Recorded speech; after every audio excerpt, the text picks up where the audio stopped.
مراحل الدار الآخرة. أيها الناس, ô vous les gens, rappelez-vous donc le jour où vous serez enterrés. Rappelez-vous donc le jour où on vous emmènera dans votre tombe. Et rien ne vous sera bénéfique de la part d'Allah. Rien ne vous sera bénéfique, et Wallah, excepté votre foi ainsi que vos bonnes actions. Quant à l'argent, quant au bien, quant au pouvoir, tout ceci sera voué à l'extinction. Tout ceci sera voué à la disparition, à la destruction.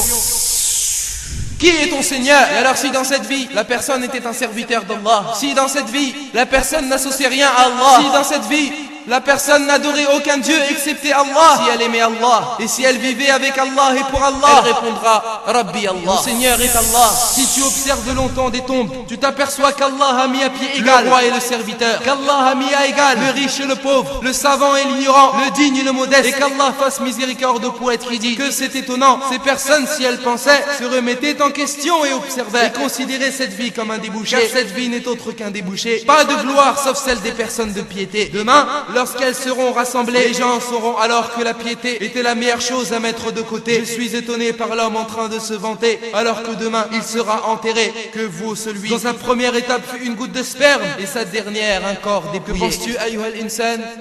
Que penses-tu, ô toi l'être humain?